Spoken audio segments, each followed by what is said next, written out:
Namaste friends, welcome to जायस foodie family. तर आज आपण पौष्टिक शेंगदाणे आणि फुटाण्याचे लाडू बनवतोय। शेंगदाण्यांमध्ये भरपूर प्रमाणामध्ये प्रोटीन आहे, फुटाण्यांमध्ये फायबर आहे। तर अशाच प्रोटीन आणि फायबर युक्त असे लाडू आपण बनवतोय।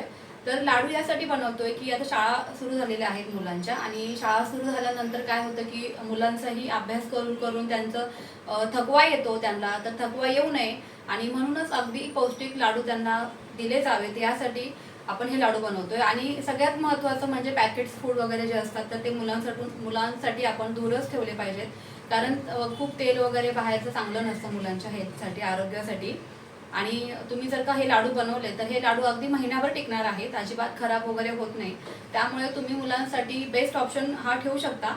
आणि मुलं अतिशय आवडीने खातात, कारण ह्यामध्ये आपण साखरेऐवजी गूळ घालणार आहोत, तुपाचाही वापर करणार आहोत। तर लाडू पौष्टिक आहेत, तर रेसिपी तुम्हाला नक्कीच आवडणार आहे। तर 4 वर्षांपूर्वी मी सेम रेसिपी आपल्या चॅनलमध्ये सगळ्यांसोबत शेअर केलेली होती, तर त्याला खूप छान रिस्पॉन्स आहे। सगळ्यांना हे लाडू प्रचंड आवडलेले, त्यामुळेच मी आज पुन्हा हे लाडू बनवते। कारण जर का नवीन व्ह्यूअर्स असतील आपले तर त्यांना सुद्धा कळेल रेसिपी, कारण मग जुनी 4 वर्षापूर्वीची रेसिपी आहे तर तुम्हाला शोधायला थोडं अवघड होऊन जाईल। तर ही रेसिपी पटकन मिळून जाईल, तर नक्की बघा, लाईक करा, व्हिडिओला शेअर करा। तर चला पटकन सुरुवात करूयात। केस बीस बांधून घेते वरती, कारण मग शूटिंग करताना ते असं मला आवडत नाही। म्हणजे बऱ्याच जणांचा हा प्रॉब्लेम असेल मे बी, मला माहित नाही, पण मला ते असं आवडत नाही। तर मग पहिले केस बांधून ठेवलेत। आणि चला आता काय काय साहित्य लागते सांगते। तर इथे सगळ्यात पहिले आपल्याला कढई लागणार आहे। तर इथे जाड तळाची कढई घ्यायची आपल्याला, अशी चांगली घ्यायची, म्हणजे शेंगदाणे फुटाणे त्याच्यामध्ये व्यवस्थित भाजले जातील। कढई गरम होते तोपर्यंत आपण मी तुम्हाला प्रमाण सांगते। तर इथे तुम्ही बघू शकता की हे 500 ग्रॅम म्हणजे अर्धा किलोचे मी फुटाणे घेतलेले आहेत। आणि इथे मी गूळ घेतलेला आहे अर्धा किलो। आणि इथे आपल्याला हे 1 किलो शेंगदाण्याचं पॅकेट आहे। 1 किलो तर नाही लागणार आहे, अर्धा किलो आपण वापरतोय। तर आता हे आपल्याला एवढे नाही लागणार आहे शेंगदाणे, आपण अर्धेच घेणार आहोत। तर अर्धा पॅकेट वापरूया आणि शेंगदाणे त्यामध्ये घालून घेऊया।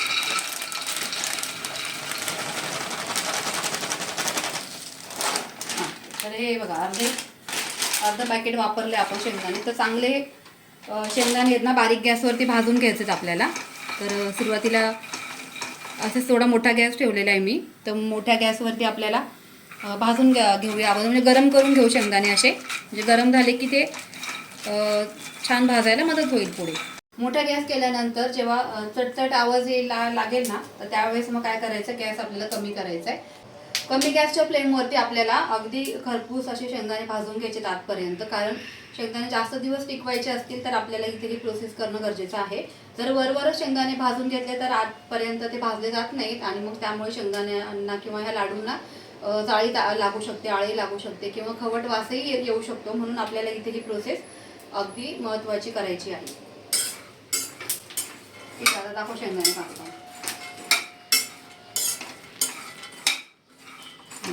कर बंद।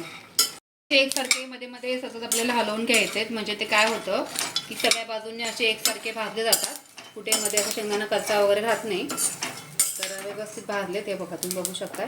आता हे आपण थंड होण्यासाठी बाजूला काढून घेऊया।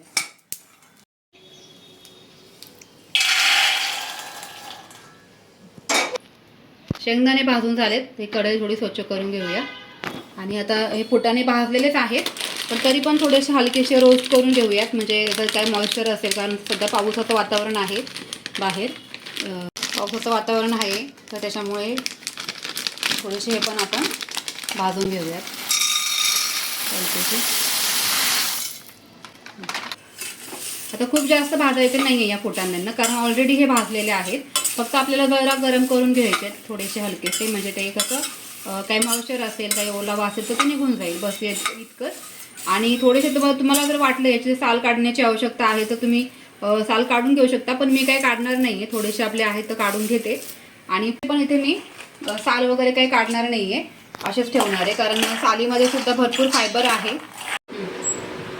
आता हे थोडं थंड व्हायला काढून ठेवूयात फुटाणे।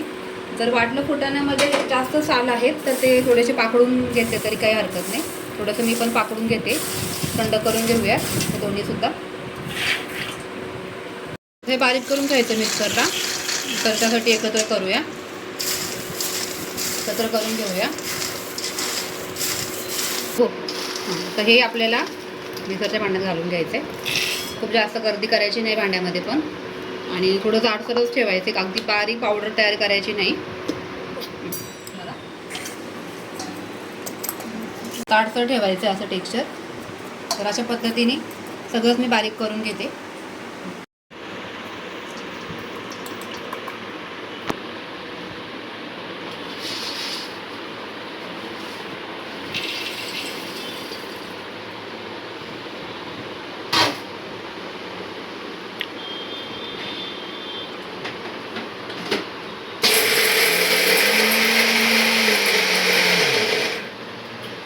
जवळ जवळ जवळ जवळ जवळ जवळ जवळ असले का मी हो असेल तू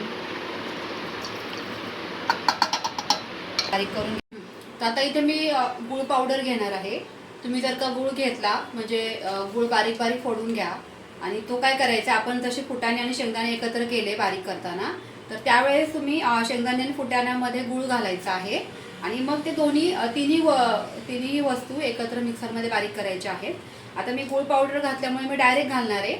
तर तुम्ही तसं करू नका. जर का अख्खा गुळ तुम्ही घेतला तर तो बारीक बारीक कापा आणि शेंगदाणे फुटाण्यांसोबत मिक्सरमध्ये बारीक फिरवून घ्या. आता हा अर्धा किलोचा इथे मी गूळ घेणार आहे. तरी पण तुमच्या टेस्ट अकॉर्डिंग, म्हणजे जसं मुलं तुमचे गोड खात आहेत, कितपत गोड खात आहेत, तर त्या पद्धतीने तुम्ही याच्यामध्ये गूळ मिक्स करून घ्या, काही हरकत नाही आहे. आता मी अर्धा किलोच्या थोडं कमी घालणार आहे गूळ, म्हणजे खूप जास्त गोड नाही बनवणार आहे. थोडासा इथे मी गूळ शिल्लक ही पावडर थोडं शिल्लक ठेवते.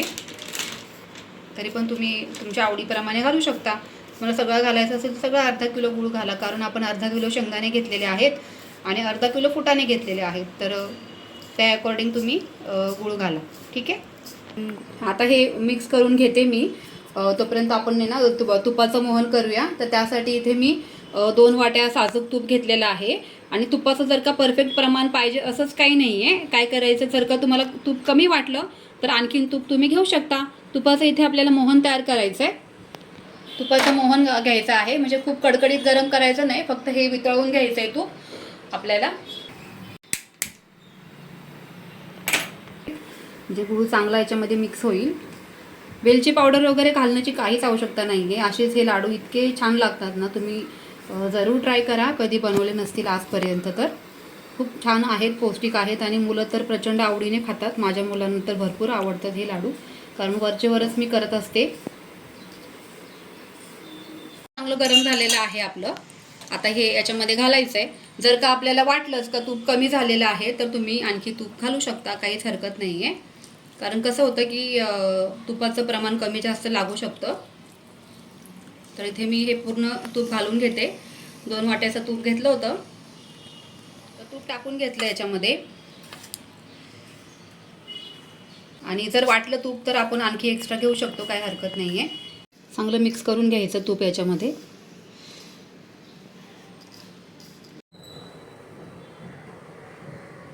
लाडू वळवून घेताना फॅन चालू करायचं नाही. ते फॅन चालू केल्यावर काय होतं, हे मिश्रण पटकन थंड होतं आणि मग थंड झाल्यावर लाडू वळायला थोडं अवघड होईल. तर असं करायचं नाही. थोडासा घाम, बघा मला सुद्धा किती घाम आलेला आहे. थोडासा घाम येऊ दे, काही हरकत नाही. पण आहे ना, फॅन चालू करायचा नाही. आणि किचनच्या ओट्यावरच असे पटापट लाडू वळवून घ्यायचे. म्हणजे काय होतं की तूप गरम आहे ना, तर मग ते काय होतं, शेंगदाण्यामधलं पण तेल असतं तर ते रिलीज व्हायला मदत होते आणि मस्त असे लाडू वळले जात आहेत. तर दाखवते मी. छान मस्त लाडू झालेले आहेत, अगदी टेस्टी झालेत, मुलांना प्रचंड आवडतात. आता इकडे ऑलरेडी 2 खाऊन झालेत, अजून 2ची फरमाईश आहे. तर बघूया. शेवटपर्यंत बाइंडिंग आले, मस्त तुपाचं परफेक्ट प्रमाण झालेलं आहे.